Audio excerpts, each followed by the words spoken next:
Hello class, in this video we're gonna make the torso, shoulders, and neck of Homer. Okay, so make sure that when you download all the files on our Google Classroom that they're all put on the same location. So in this example, my Homer Simpson scene and the three views of him for reference is all on my desktop. You can go and click on the file, and we're going to be making his torso again, his shoulders, and his neck.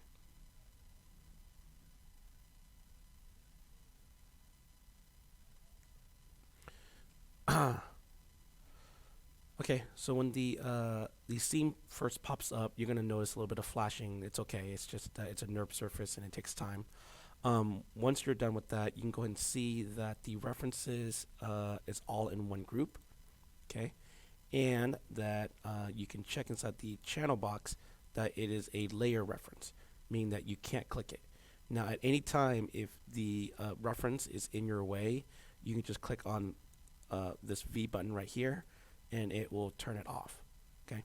Now, I'm just going to use the F button to frame my references, so I kind of see what's going on here. You can see that I have a front, a side, and a back view to help you. Okay. When you start making and modeling, make sure your z-axis is pointing to the lower left. That's going to help us later on when we start doing things with symmetry. Okay. All right. So let's go ahead and get started. We're going to start off by making a cylinder. So I'm going to use, again, I'm using interactive create, but it doesn't matter what you use because we're going to end up changing numbers anyway. I'm going to draw it out, and I'm going to go ahead and raise it. Now, I'm going to be very precise. I'm going to go back to my channel box here and make the radius 0.75, 3.5, and I'm going to make 12 subdivisions and 12 height. Let me explain the numbers real quick. First thing, when you're making your cylinder for his torso, you want to make sure that you want to expand outward. So you don't want to make your cylinder too big because it's easier to expand these rings than to shrink them. 3.5 is just the height I would need to be below his neck and above his legs. You can see now if I hit W and move it, it's going to be just right. It's going to be about above his legs and below his neck. Okay? And the reason why I use 12 and 12 is that 12 helps you access halves and thirds.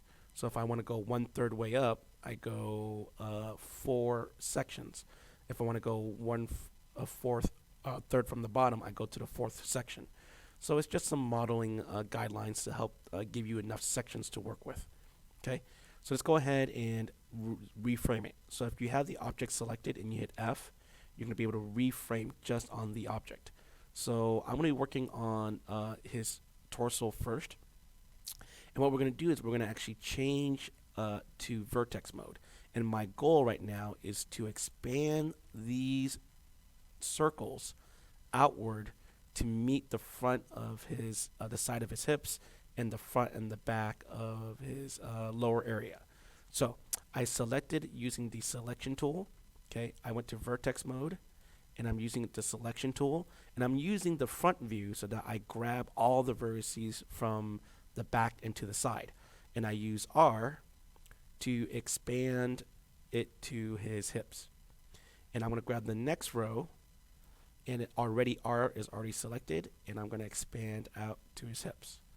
And I'm going to repeat this process until I get the basic geometry of Homer.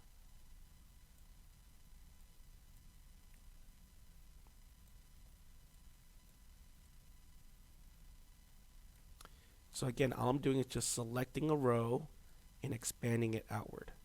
Okay. Now keep an eye on the top view right here. If you see something ovalish instead of circles, that means you are dragging the red axes instead of grabbing the yellow axes. The yellow plane is basically the entire XZ plane. Okay. So it's expanding it in complete circles.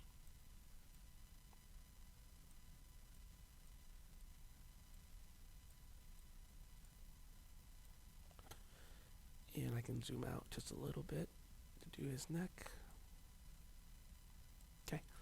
And now we're going to actually take the time, and it doesn't have to be exact now, this is just for reference. Now we're going to take the time and actually, give him a little bit more geometry, because right now he's just basically a pear, right? He's just a bunch of circles spread out. But that's not how the human anatomy works. So the human anatomy, for a male, it has pecs, buttocks. I think they're called, they're not shoulder blades, but they're on the back of your shoulder right here. It should be out. You're going to have a spine where you're going to have to push in. So let's go ahead and work on that. The tool we're going to use is the soft select tool. So how do you access soft select? Let's go ahead and make sure we're not on scale tool anymore. We're on the selection tool. And we're going to select where we want to start moving. So for example, let's look at his pecs.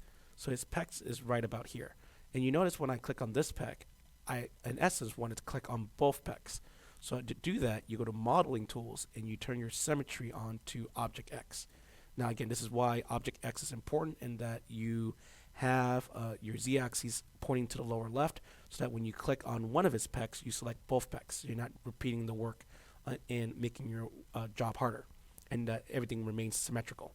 Okay, so I'm going to show you an example of what not to do. If I click on his pec and I click W to move it, if I move out his pecs, it's going to move in a triangular shape, and that's not what we want. That's not how humans are curved. We're not pointy, sharp objects. So I'm going to Control Z it. What you want to do is use soft select, and soft select is you get it by clicking where you want to select and just holding the B. Holding B and then left click and dragging outward. So when you left click and drag outward, it expands the number of points you're going to affect with your soft selection, and collapsing inward reduces the number of objects you are selecting. Now, as a rule, how this tool works is that the objects more closer to the center, like the more yellow color ones, are going to be drastically changed by the move, and the points that are less yellow, or in this case red and pink and black, get less affected. So a pec, it's probably about, let's say, yay big. And now when I use the move tool, use W, I can pull out now, and you'll see that it moves and curves all the points. So now, if you look at Homer, he has some pecs, right? Now, if you're not happy with the move tool, you can always, change it. This is not, a hard, fast rule about how big you want to affect. So let's try an example where I increase the area effect of this move. And now I move it. Okay? And you can kind of use the perspective view and kind of see how big are these pecs that I'm forming, and does it look natural? Okay? So again, this is the art side of it, and it's subjective. So yeah, actually, I think I like that better. I made the pec move up more, and it's creating the kind of roundness that I want. Now, if you kind of look from the top view, right, the pecs don't really have definition in the middle. So I'm going to go ahead and click on the center part. And you can use any of the views. I'm going to click right in his Solarplex here. And I have already soft select on. And I'm going to try pushing it in. And maybe I don't want to maybe lower the soft select, because I want to keep the definition of his pecs, but I want to, kind of push in his Solarplex. So I'm going to kind of push it down in here. And now his pecs have a little bit more definition, right? Because you're able to push in the inside of his Solarplex. Now let's go and do the same thing with his buttocks. Okay, so I'm going to select where I think his, the center of his buttocks is. I don't know, this point or this point, up to you. I think Homer has a pretty big behind, so I'm going to click a little bit higher, and now I'm going to hit B, and I'm going to expand out how many points I want to select. And I think that's about right for his buttocks. If my pecs were about that big, maybe my buttocks would be about this big. And now you're going to use the move tool, and again, I don't have access to the blue axes, but I do have it on the side view here. I'm going to expand out his buttocks. Okay, and now I'm going to look on top and look at his buttocks. So his buttocks, I like the, how far out it is, but the problem is that it doesn't have that definition of the inside. So I'm going to push in his the middle of his buttocks by go ahead and using my select tool, and I'm just going to click on the middle. So I'm going to click right in the center of his buttocks, and I'm going to kind of decrease the size of the soft select to only that area right there, and I'm going to push it in. Okay, and now when I look at the buttocks from the top view, I kind of get, okay, I can see now he has a buttocks. Maybe I pushed it a little bit too deep. Maybe I'll push out a little bit more. Okay, and now I have, a buttocks. Now I'll do the same thing with the little bone in the back of your shoulder, or beneath your shoulder blades. So I'm gonna try right there. I'm gonna push out a little bit. Okay, you can see right here that's kind of too pointy. I don't like that. Maybe I need to undo that and go ahead and increase the size of my soft select. Maybe go a little bit bigger, and then now push out. Yeah, that looks a little bit better. Okay, and likewise, maybe I want to push in the spine a little bit. So I'm going to get an opportunity to click on one of these middle ones here. Maybe I want to click on that one, select there, and maybe I want to decrease it because I don't want to affect everything, down to maybe these points here. And I'm going to push it in a little bit, give it a little bit of a spine look. And I can go back and go and add a little bit more push on the spine, not too much. Now, obviously, Homer is a very round character, but this works for all models. So even though you might not have,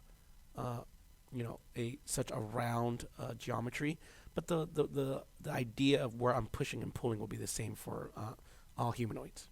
Okay. All right. So that's about all I'm going to do. That's going to look good in terms of his torso. Now, if you want to kind of get an idea what it will look like if you once you smoothen it out, you can click on number 3. And you can kind of see what it looks like once you smoothen his body out. Now I'm going to go back to 1, and for now it's just going to look like this. Okay, so now we're going to work on his shoulders, and this is where we're going to learn to use a new tool. Okay, so for his shoulders, I'm going to extrude slightly upward and inward, right? Because you know that your shoulder kind of goes up and then in, right? So I'm going to just create another set of faces by using extrusion, and I'm going to shrink it using the R feature to scale it down. Okay. Now, to extrude, you're going to need to select the faces. So I'm going to go to the face select tool. And I'm going to use the top view. And I'm going to turn off soft select by hitting B. And now, I'm also in right now, currently I'm in a symmetry mode. I'm going to turn off symmetry mode off because it's going to be easier for me to guarantee what I'm selecting on. And I'm just going to left click and then hold shift. And I'm going to select all the faces on the top. And I'm going to use the extrude tool and just use Control E. And I'm going to extrude upward. Now I'm not going to extrude very high because I don't want to create an extra layer of his torso. But I'm going to extrude it just enough, and now I'm going to use the R tool, and I'm going to scale it down to form kind of a shoulder, right? Now, Homer has very round shoulders that go around, but for a humanoid, obviously a more human-like character, your shoulders will definitely go much more inward, especially if you have male and you have a much more square frame. Okay, so I was able to move in the shoulders, and you kind of look right here using the perspective view that I created kind of an inward shoulder type arch here, and now I'm going to do another extrusion. So I'm going to use Control E. And I'm going to extrude upward and create a little bit of a neck. Now, I'm going to reframe this real quick so that you guys can see. And the idea is that I'm going to create this neck that's going to hold the head. And the thing is, like, our neck is actually kind of angled forward. So I'm just going to extrude out a little bit more. And I'm going to use the rotate tool, which is hotkey E. And I'm going to extrude it out and kind of form a neck for him. Okay. Now I could go back to the R and kind of expand it out a little bit here, right, to kind of match my picture. Now if I'm not happy with this right here, I can move it later, or I can go ahead and select that ring right now if I want. If I don't like the way my neck looks, go to vertex here. I'm going to select this ring. And again, I like to use the side, front, and top views to select points, because that guarantees that I grab all the points that I want. Okay, because all the points are, you know, kind of vertically aligned. Okay, so I got all the points I want, and I'm going to kind of expand it out a little bit more. Okay, and like that or so. And I can always go back and move some of these vertices if I don't feel like it's what I want. Okay, so let's go ahead and open the hole for the neck. So I'm going to go back to my face selection tool, and I'm going to go ahead and open the hole, because we're going to end up welding the head onto the body later. So I'm going to just go and select all the faces again, and I'm going to hit delete. Now, some of you feel like, oh, Mr. Wynn, why don't I just select all the points like this? Okay, so when you use the selection tool, go back to select tool. If you use the selection tool using the selection box, this is what's going to happen. You're going to select all the points on the neck and all the points on the bottom. Now, this may or may not be what you want to do. So if I'm just creating the hole for the neck, I want to just use a shift select and select these. And I'm going to delete it now. And now I created a hole where I can later weld his neck or his head to his neck.